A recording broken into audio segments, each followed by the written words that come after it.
नमस्कार दोस्तों, आपका स्वागत है एक बार अंकित राठौर के चैनल में। और जैसा कि आप अंकित राठौर का चैनल देख रहे हैं जिसमें आपको एलआईसी से रिलेटेड, कंप्यूटर से रिलेटेड या फिर इन्वेस्टमेंट से रिलेटेड आपको बहुत सारी चीज़ें देखने को मिलती रहती हैं। ठीक है, तो आज हम बात करेंगे इनकम से रिलेटेड कि आपका इनकम का सोर्स कैसे बढ़ सकता है। जैसा आपको पता है कि आजकल एलआईसी के एजेंट बहुत ज़्यादा हो रखे हैं और मतलब कोशिश कर रहे हैं लोग कि हाँ उनके पास कुछ ना कुछ एक्स्ट्रा चीज़ें होनी चाहिए। ठीक है, तो जो एलआईसी का एग्ज़ाम होता है IC38 एग्जामिनेशन, उसी के बारे में प्रॉपर डिटेल्स इस वीडियो में मिलने वाली है। ठीक है, कि उसका जो एग्ज़ाम होगा उसका क्या प्रोसेस रहेगा, क्या स्टेप फॉलो करने पड़ेंगे आपको। फिलहाल इस वीडियो में आपको IC38 एग्जामिनेशन से रिलेटेड जितने भी क्वेश्चंस आते हैं, 100 क्वेश्चन होंगे टोटल इस वीडियो में। अगर आप सारे क्वेश्चंस अच्छे से पढ़ लेते हैं, रिवीजन कर लेते हैं, तो 100% गारंटी देता हूं कि आपके जो पासिंग मार्क्स हैं वो आ जाएंगे और आप जो है एलआईसी के एजेंट जल्द ही बन जाएंगे। ठीक है, तो इस वीडियो में आपको क्वेश्चन आंसर्स देखने को मिल जाएंगे कि कौन कौन से क्वेश्चंस आएंगे। उसके बाद अगर हम बात करें इसमें पासिंग मार्क्स की, तो इसमें ये टोटल जो क्वेश्चन होता है, टोटल इसमें जो पेपर के मार्क्स होते हैं वो 50 मार्क्स होते हैं, जिसमें आपको 35% पासिंग मार्क्स चाहिए होते हैं, यानी 17 नंबर आपको पास होने के लिए चाहिए होते हैं। और मैं फिर से बोल रहा हूँ कि अगर आप वीडियो पूरा देखेंगे, सारे क्वेश्चंस अच्छे से रिवाइज करेंगे, तो मैं इतना ही बोलूँगा कि आप फेल नहीं होंगे, पास हो जाएंगे। ठीक है, चाहे वो 18 नंबर आए और चाहे वो 34 नंबर आए, लेकिन गारंटी के साथ कहता हूँ आप फेल नहीं होंगे, पास हो जाएंगे। और वीडियो में देखो बहुत मेहनत लगी है, काफ़ी टाइम लगा है, क्योंकि 100 क्वेश्चंस और लगभग 1 घंटे का वीडियो है। तो मैं आपसे इतना ही बोलूँगा कि 3 चीज़ें कर दें प्लीज़, लाइक और कमेंट और सब्सक्राइब, और शेयर कर देंगे तो बहुत मेहरबानी रहेगी। अदरवाइज लाइक, शेयर, कमेंट करना और सब्सक्राइब करना बिल्कुल ना भूलें। तो इस वीडियो में मैं आपको बताना चाहूँगा कि अगर आप एलआईसी के एजेंट बनना चाहते हैं तो उसकी मिनिमम क्वालिफिकेशन 10th पास रहती है। उसके बाद आपको 17 नंबर इस एग्जामिनेशन जो IRDA के थ्रू एग्ज़ाम होता है IC38 का, 17 नंबर इसमें पासिंग मार्क्स चाहिए होते हैं। पूरा प्रोसेस इस वीडियो में आपको देखने को मिलेगा ताकि कोई भी स्टेप आपका स्किप ना हो। इसलिए मैं आपसे भी रिक्वेस्ट करूँगा कि वीडियो पूरा देखें ताकि आपको कोई और वीडियो देखने की ज़रूरत भी ना पड़े। ठीक है, तो चलो अब हम स्टार्ट करते हैं। बाकायदा आपको सारे क्वेश्चंस मिलेंगे, उनको अच्छे से आप रिवाइज करना, स्क्रीनशॉट लेना और फिर आप जो है अपना पेपर देना। चलो हम स्टार्ट करते हैं।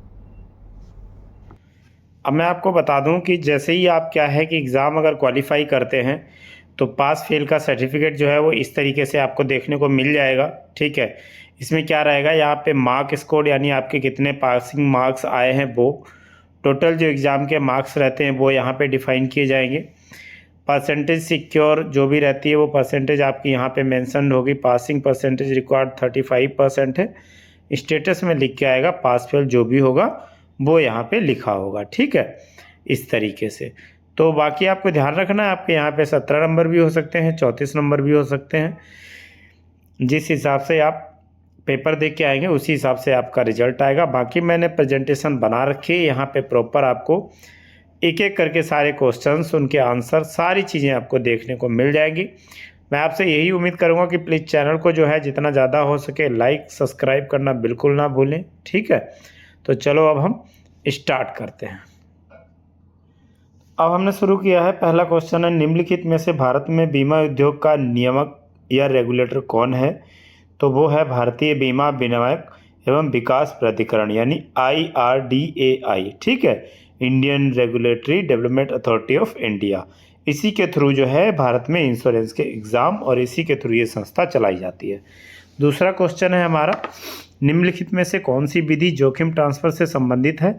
तो इसमें लिखा हुआ बैंक FD, बीमा, इक्विटी शेयर या भू संपदा। तो बीमा जो है वो जोखिम ट्रांसफ़र से संबंधित है। मैं कैसे समझाता हूँ मैं आपको, कि जैसे आपकी कोई एक दुकान है और उसमें बाई चांस आग लग जाती है और आपने उस दुकान का इंश्योरेंस करा रखा है, तो जो उसका जोखिम होगा यानी जो उसका नुकसान होगा वो किसको ट्रांसफ़र हो जाएगा? इंश्योरेंस कंपनी को। ठीक है, तो इस तरीके से जोखिम ट्रांसफ़र हम कहते हैं। यहाँ पे हो सकता है विकल्प जो है वो चेंज हो जाए, बट आंसर ये है। निम्न में से कौन सी बीमा योजना सरकार द्वारा नहीं बल्कि बीमाकृत द्वारा प्रायोजित है? तो यहाँ पे हमें 4 ऑप्शन दिए हुए हैं, कर्मचारी राज्य बीमा, फसल बीमा योजना। तो यहाँ पे जन आरोग्य जो है वो बीमाकृत द्वारा प्रायोजित है। जोखिम पुलिंग के जरिए किए जाने वाले जोखिम ट्रांसफर को कहते हैं। तो यहाँ पे जैसा आपने देखा क्वेश्चन है, जोखिम पुलिंग के जरिए किए जाने वाले जोखिम ट्रांसफर को कहते हैं बचत, निवेश, जोखिम घटना या बीमा। तो बीमा कहते हैं इसको, ठीक है। जोखिम ट्रांसफर अगर करते हैं तो वो हम बीमा के जरिए ही जोखिम ट्रांसफर करते हैं। जोखिम घटाने के अवसरों को कम करने संबंधित उपायों को कहते हैं जोखिम अपने पास रखना, हानि रोकथाम, जोखिम ट्रांसफर, जोखिम से बचाव।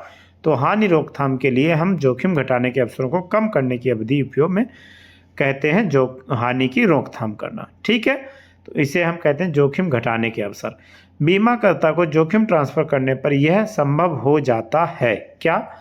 हमारी अपनी संपत्ति के प्रति लापरवाह हो जाना, हानि की स्थिति में बीमा से धन प्राप्त करना, हमारी संपत्ति में निहित संबंधित जोखिमों को अनदेखा करना, शांतिपूर्वक अपने कारोबार को और अधिक प्रभावी बनाने की योजना करना। तो जो बी ऑप्शन है वो इसका करेक्ट होगा, हानि की स्थिति में बीमा से धन प्राप्त करना, ठीक है। अगर हमें कहीं लगता है कि हमें यहाँ से हानि हो सकती है तो उस जगह पे हम अपना जो है जोखिम ट्रांसफर का ऑप्शन। दूसरा जो क्वेश्चन है, बीमाकृत को जोखिम ट्रांसफर करने का यह संभव हो जाता है। तो इसमें हमें जो ऑप्शन है, शांतिपूर्वक अपने कारोबार को और अधिक प्रभावी बनाने की योजना करना।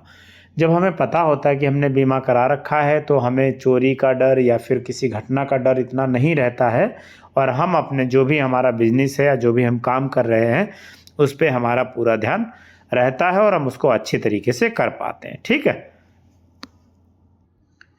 यहाँ पे है, आधुनिक बीमा कारोबार की शुरुआत किससे हुई थी? तो यहाँ पे आएगा हमारा जो ऑप्शन है लॉयड्स। आधुनिक बीमा कारोबार की शुरुआत लॉयड्स से हुई थी, ठीक है।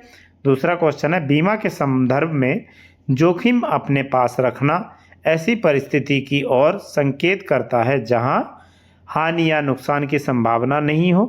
तो यहाँ पे हमारा ऑप्शन आएगा, व्यक्ति स्वयं ही जोखिम एवं उसके प्रभाव को झेलने का निर्णय लेता है कि उसको जोखिम जो है वो झेलना है या फिर इंश्योरेंस कंपनी को ट्रांसफ़र कराना है, ठीक है। उस परिस्थिति की पहचान करें जहां बीमा की जरूरत पर एक बहस की आवश्यकता नहीं है। संपत्ति बीमा, व्यवसाय दायित्व बीमा, तृतीय पक्ष के दायित्व के लिए मोटर बीमा, अग्नि बीमा। तो यहाँ पे हमें उस परिसर में पहचान करनी है जहां बहस की आवश्यकता ना हो। तो वो क्या होता है? तृतीय पक्ष के दायित्व के लिए मोटर बीमा, ठीक है। भारत में बीमा अनिवार्य है, तो यहाँ पे ऑप्शन आएगा मोटर तृतीय पक्ष दायित्व, मकानों के लिए घर अग्रिम, व्यक्ति दुर्घटना बीमा, घरेलू। तो यहाँ पे ऑप्शन जो ए है वो हमारा सही है। यहाँ पे जो है भारत में मोटर तृतीय पक्ष दायित्व बीमा अनिवार्य है, ठीक है।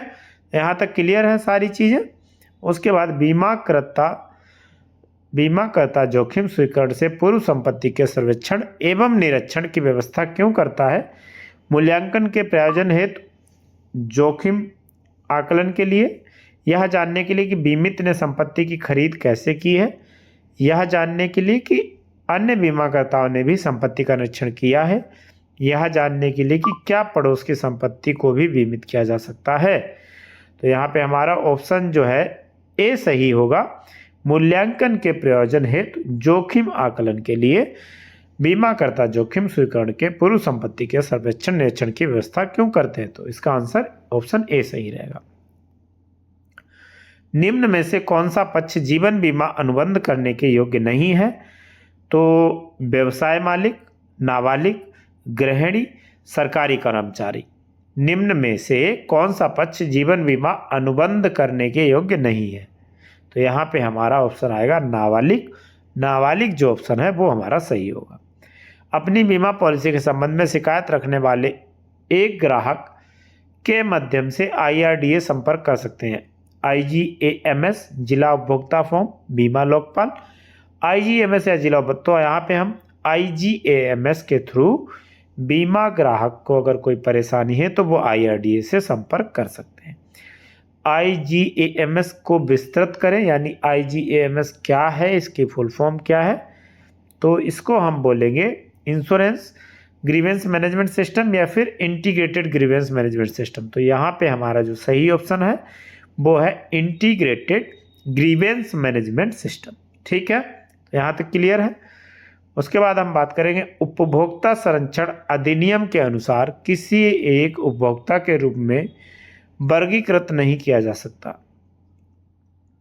वह व्यक्ति जो पुनः विक्रय के प्रयोजन के लिए सामानों को खरीदता है।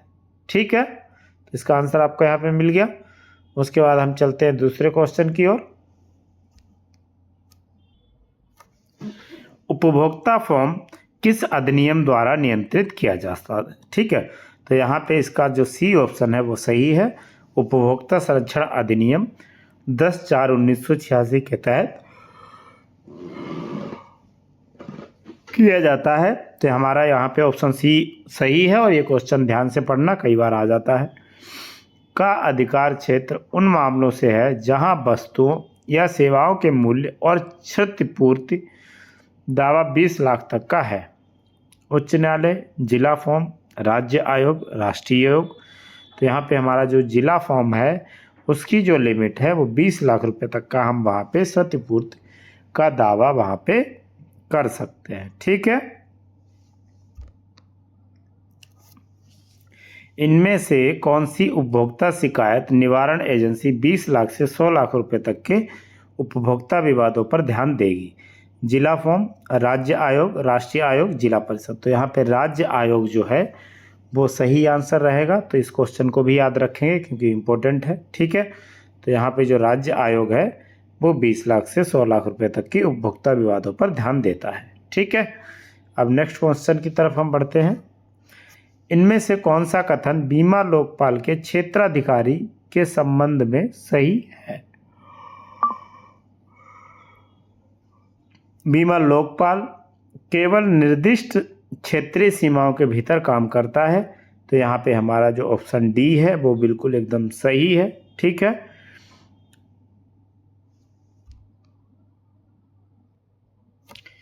बीमा लोकपाल के पास शिकायत कैसे की जाएगी? शिकायत लिखित रूप में की जाएगी। ठीक है, ऑप्शन ए जो है इसका वो बिल्कुल सही है। इसका आंसर जो है वो यही है। शिकायत जो है वो लिखित रूप में की जाएगी, ना कि मौखिक रूप में या फिर अखबार के थ्रू। ऐसे किसी तरीके से शिकायत नहीं की जाएगी। शिकायत जो है वो सिर्फ और सिर्फ लिखित रूप में की जाएगी। ठीक है, उसके बाद आता है एक बीमा लोकपाल के संपर्क करने की समय सीमा क्या है? बीमा कंपनी द्वारा शिकायत की गई अस्वीकृत के 2 वर्ष के भीतर, 3 वर्ष के भीतर, 1 वर्ष के भीतर, 1 माह के भीतर। तो यहाँ पे बीमा कंपनी द्वारा शिकायत की अस्वीकृत की 1 वर्ष के भीतर ही इसकी सीमा बनाई गई है। ठीक है, तो यहाँ पे हमारा जो ऑप्शन सी है वो एकदम सही आएगा। प्लीज़ वीडियो और क्वेश्चन आंसर बहुत ध्यान से देखना और आप इसको रिवीजन भी कर सकते हैं, बट चैनल को जरूर सब्सक्राइब कर लें, है ना, अगर अभी तक नहीं किया। इनमें से कौन सी लोकपाल के पास शिकायत करने के लिए पूर्व आवश्यकता नहीं है? अगला क्वेश्चन है, इनमें से कौन सी लोकपाल के पास शिकायत करने के लिए पूर्व आवश्यकता नहीं है? तो यहाँ पे हमारा जो ऑप्शन है जो सही है बिल्कुल वो है ऑप्शन बी। शिकायत बीमा कंपनी द्वारा, ऑप्शन सी सही है हमारा। शिकायतकर्ता को लोकपाल से पहले उपभोक्ता फॉर्म से संपर्क करना चाहिए। ठीक है, तो यहाँ पे हमारा ऑप्शन सी जो है वो एकदम सही है। अगला क्वेश्चन है यहाँ पे, क्या लोकपाल के पास शिकायत दर्ज करवाने के लिए कोई फीस शुल्क भुगतान करने की आवश्यकता होती है? नहीं, कोई भी फीस या शुल्क भुगतान करने की आवश्यकता बिल्कुल नहीं होती है। ठीक है, उसके बाद क्या निजी बीमा कंपनी के खिलाफ शिकायत दर्ज की जा सकती है?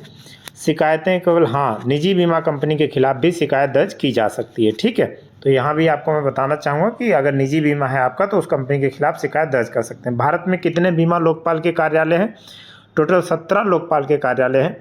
इनमें से कौन सा बीमा पॉलिसी से संबंधित शिकायत दर्ज कराने के संबंध में ग्राहक के लिए सबसे उपयुक्त विकल्प होगा? जो भी आपके पास 4 ऑप्शन है, पुलिस, सर्वोच्च न्यायालय, बीमा लोकपाल। तो यहाँ पे बीमा लोकपाल जो है, बीमा लोकपाल शिकायत दर्ज कराने के संबंध में ग्राहक के लिए सबसे उपयुक्त विकल्प रहेगा। ठीक है, तो यहाँ पे ऑप्शन सी जो है वो सही रहेगा।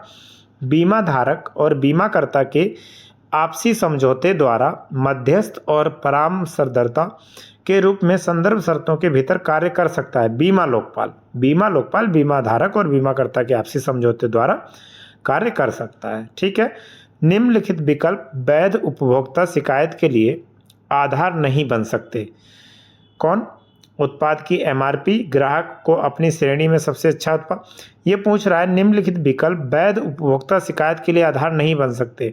मतलब कोई अगर कस्टमर है, एलआईसी एजेंट है, वो सामने वाले को क्या चीज़ें ऐसी बता रहा है जिससे कि वो शिकायत का पात्र नहीं हो सकता।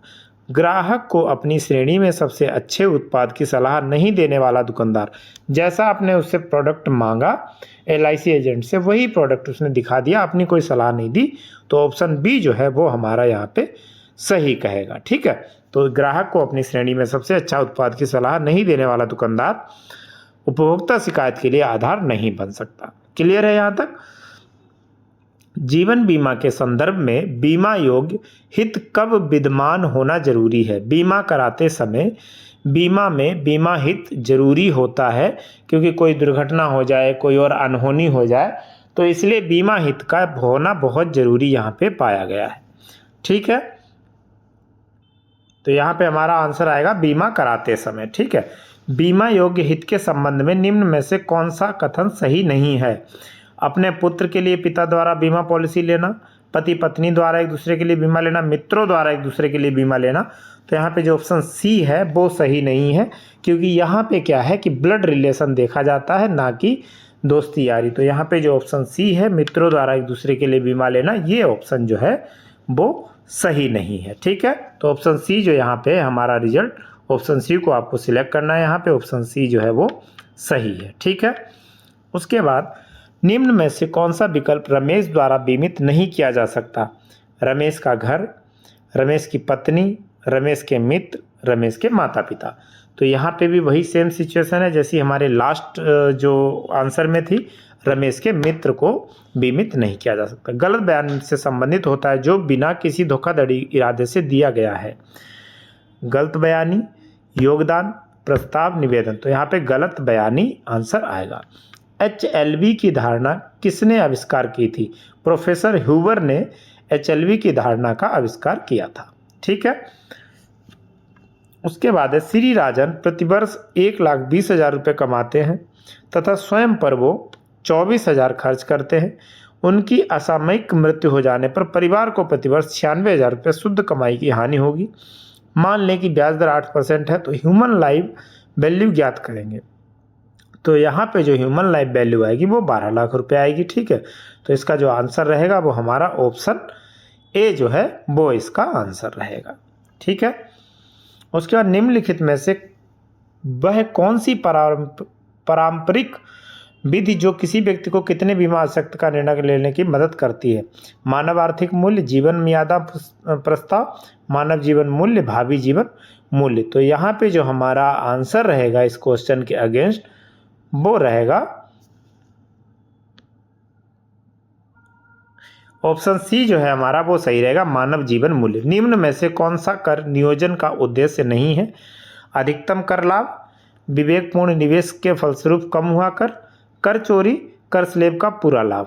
तो यहाँ पे सही ऑप्शन आपको बताना है कि निम्न में से कौन सा कर नियोजन का उद्देश्य नहीं है। तो यहाँ पे कर चोरी जो है वो नियोजन का उद्देश्य नहीं है। निम्नलिखित बीमा योजना में से इसमें बचत का तत्व बहुत कम अथवा कुछ भी नहीं रहता।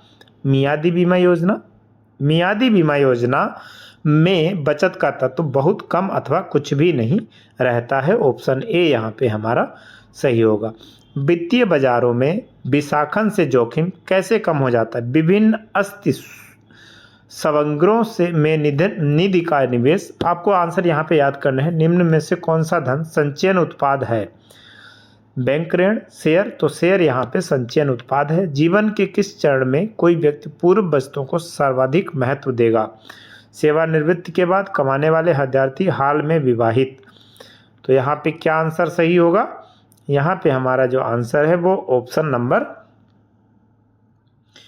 नंबर ए हमारा सेवानिवृत्ति के बाद कोई व्यक्ति पूर्व बचतों का ज़्यादा याद करता है। निवेश समय सीमा और प्रतिफल के बीच का क्या संबंध होता है? दोनों किसी भी तरह से संबंधित नहीं है। बड़े निवेश समय सीमा अधिक प्रतिफल है, बड़े निवेश समय सीमा का प्रतिफल है, बड़े निवेश समय सीमा प्रतिफल पर अधिक कर है। तो यहाँ पे हमारा ऑप्शन बी, बड़ी निवेश समय सीमा अधिक प्रतिफल है, ये आंसर होगा। निम्न में से कौन सा आकस्मिक उत्पादों के तहत वर्गीकृत किया जा सकता है? बैंक जमा राशियां, जीवन बीमा, शेयर या फिर बॉन्ड पेपर। तो यहाँ पे आपको सही आंसर देना है, जो भी इसका सही आंसर है। तो यहाँ पे हम जाएंगे ऑप्शन नंबर बी के साथ। अगर पॉलिसी जारी करते समय इसके कुछ नियम और शर्तों में संशोधन किया जाना आवश्यक हो तो यह कार्य के माध्यम संशोधन निर्णय करदान किया जा सकता है। पृष्ठांकन के माध्यम से संशोधनों का निर्धारण करके पूरा किया जा सकता है। ठीक है। निम्नलिखित में से कौन सा एक अमृत उत्पाद है? कार, मकान, जीवन बीमा, साबुन। तो यहाँ पे हमारा जो आएगा वो आएगा ऑप्शन नंबर सी सही होगा, जीवन बीमा। आजीवन बीमा का प्रीमियम भुगतान टर्म बीमा के प्रीमियम भुगतान में तुलना होता है, अधिक, कम, बराबर, बहुत अधिक। तो यहाँ पे आपको सही ऑप्शन भरना है बीच में यहाँ पे। ठीक है। तो यहाँ पे आएगा हमारा आजीवन बीमा का प्रीमियम भुगतान टर्म बीमा के प्रीमियम भुगतान की तुलना में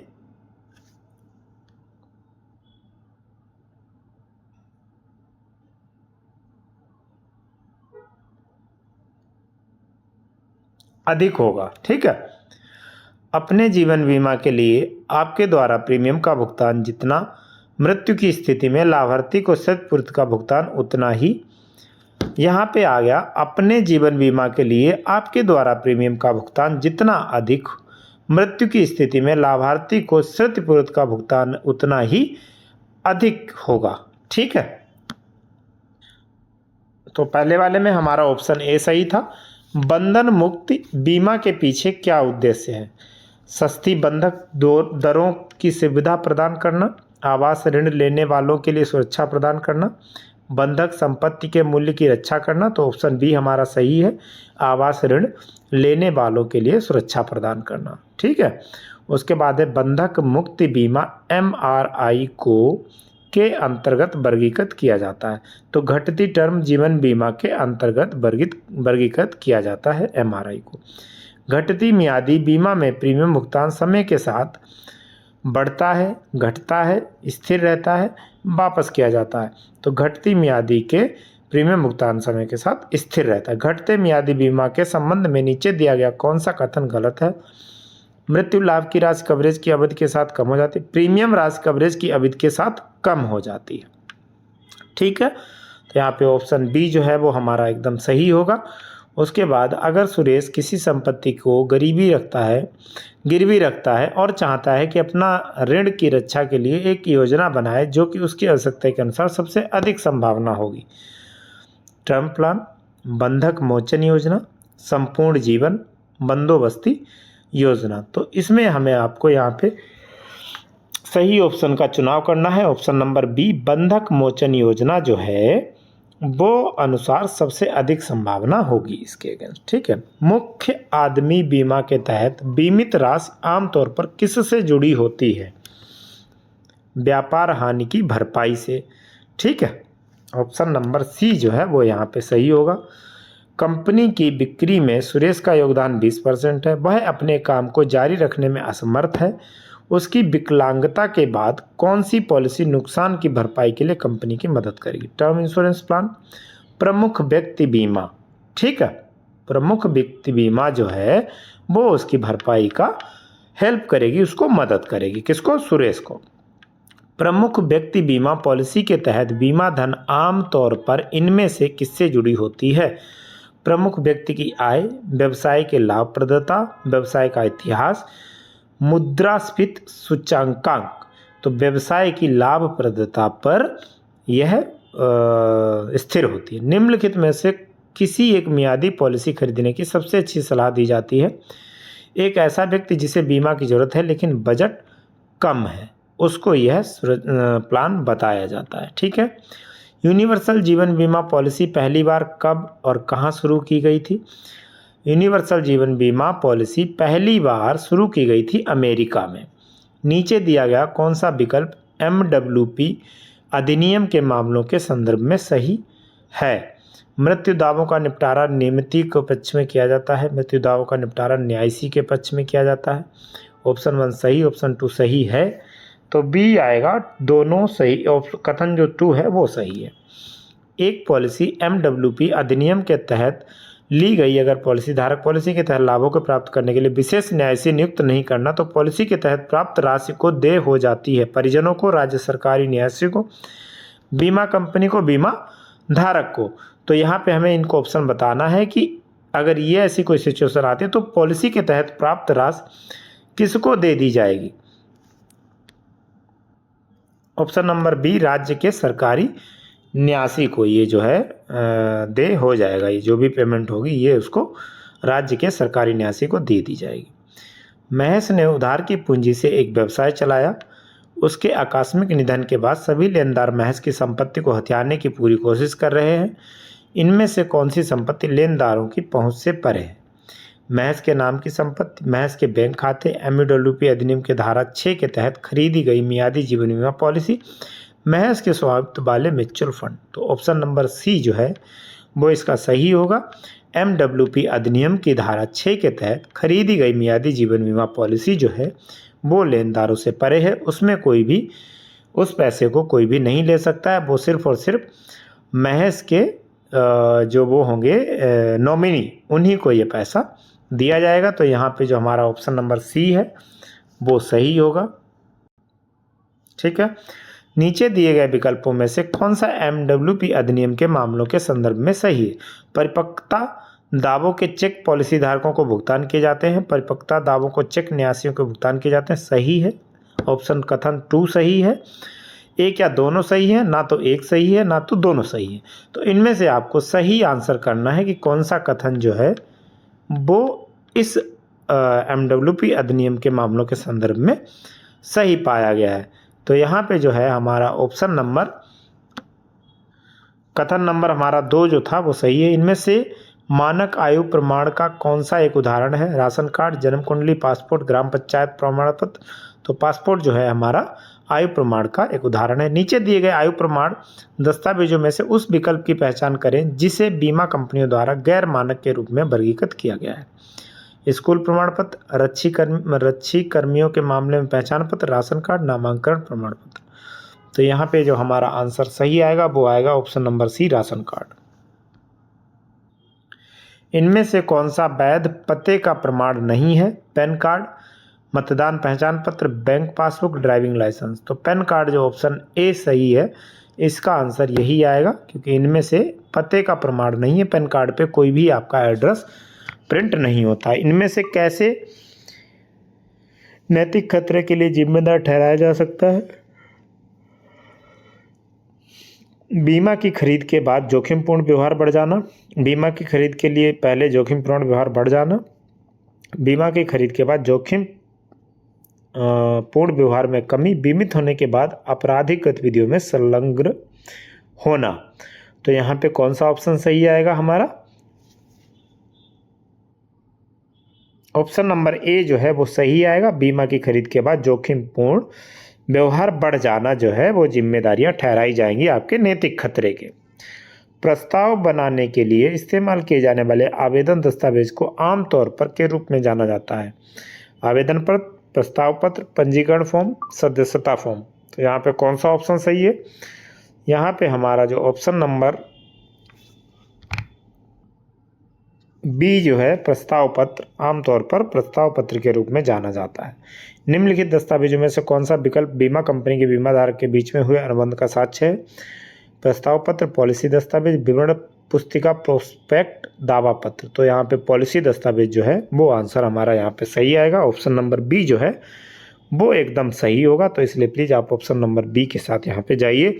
और मैं तो कहता हूँ कि इन सब चीज़ों को तो याद करिए, बाकी क्वेश्चन को बहुत अच्छे से पढ़ेंगे, फिर उसके आंसर्स को देखेंगे तो मे भी हो सकता है कि आप उसका परफेक्ट आंसर दें। प्रथम प्रीमियम रसीद FPR क्या दर्शाती है, सबसे उपयुक्त विकल्प चुनें। फ्री लुक अवधि समाप्त हो गई।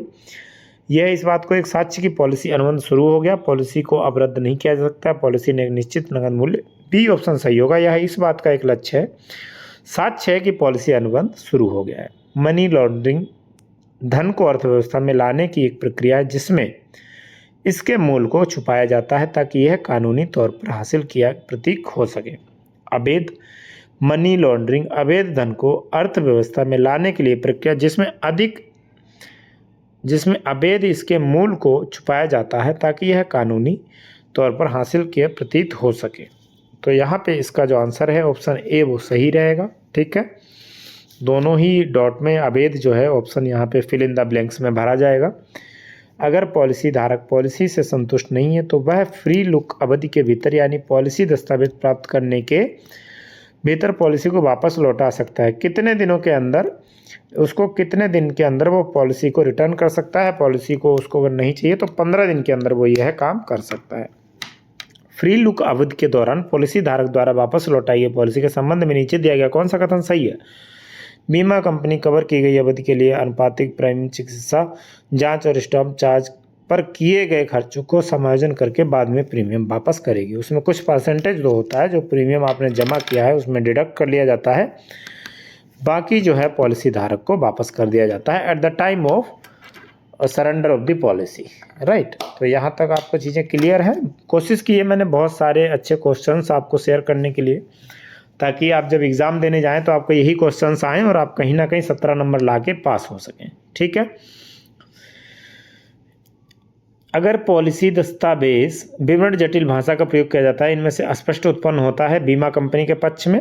इनमें से कौन सा मानक बीमा पॉलिसी बीमा सूची होता है। बीमा पॉलिसी के लिए बीमा अधिनियम 1938 के तहत नामांकन की अनुमति दी जाती है, धारा 10 के तहत, धारा 38, धारा 39, धारा 45।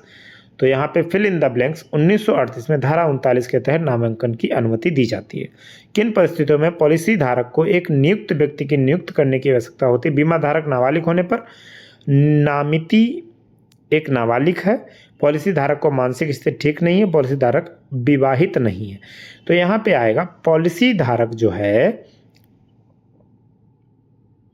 मानसिक स्थिति ठीक नहीं है, एक यह ऑप्शन हो सकता है, या फिर बीमा धारक नामिती की नाबालिग है। तो नाबालिग में ऑप्शन में भी हम इसको शिफ्ट कर सकते हैं। नीचे दिए गया कौन सा कथन नामांकन के संबंध में गलत है। तो यहाँ पे नामिती को संपूर्ण दावे का पूरा अधिकार होता है, यहाँ पे ये जो कथन है ये गलत दिया गया है यहाँ पे। ठीक है, नामिती को संपूर्ण दावे का अधिकार नहीं होता है, जब तक वो नाबालिग रहती है तब तक उसको कोई अधिकार नहीं होता। पॉलिसी के अंतर्गत गारंटी करता संपूर्ण मूल्य प्राप्त करने के लिए कानून के अनुसार कब तक के लिए प्रीमियम भुगतान किया जा सकता है। तो यहाँ पे जो है इसका सही आंसर आएगा, मैं आपको बता देता हूँ, ऑप्शन नंबर बी, प्रीमियम का कम से कम 3 लगातार वर्षों में भुगतान करना। ये ऑप्शन इसका सही है। किस पॉलिसी को कब व्यापक समझा जाता है। अगर रियायती अवधि में भी प्रीमियम भुगतान नहीं किया गया है, ऑप्शन नंबर सी जो है इसका आंसर सही है। अगर पॉलिसी धारक देय तिथि का भुगतान नहीं करता है और रियायती अवधि के दौरान मर जाता है तो ऐसे में क्या होगा। बीमा कंपनी देय तिथि तक प्रीमियम भुगतान न होने के कारण पॉलिसी को अमान्य करने पर विचार करेगी और इसलिए दावे को अस्वीकार कर देगी। बीमा कंपनी दावे को भुगतान करेगी, पिछले बकाया प्रीमियम को माफ कर देगी। बीमा कंपनी बकाया प्रीमियम को घटाने के बाद दावे का भुगतान करेगी। यस,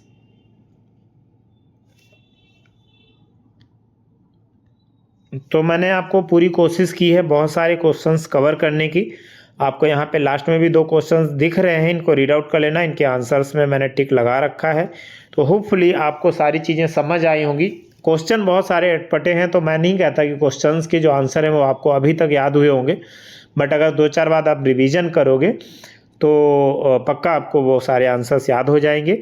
और इन्हीं से मिलते जुलते, मैं ये नहीं कह रहा कि बिल्कुल सेम डिट्टू यही कॉपी क्वेश्चंस आएंगे, बट आपको थ्योरी यही मिलेगी, उनके आंसर्स इन्हीं से मिलते जुलते मिलेंगे और इनमें से क्वेश्चंस भी आएंगे, तो वो उनको आपको वहाँ पे करने हैं। और पेपर जो रहेगा वो आपका 50 नंबर का रहेगा, जैसा मैंने बताया हुआ है। पासिंग मार्क्स जो रहेंगे वो 17 नंबर रहेंगे। तो इसलिए प्लीज़ आप कोशिश कीजिए इसको 2-3 बार रिवीजन करने के लिए। बाकी फिर भी अगर किसी को कुछ पूछना है तो मुझे कमेंट करना, डेफिनेटली मैं वहाँ पे आपको रिवर्ट करूँगा। बहुत बहुत धन्यवाद।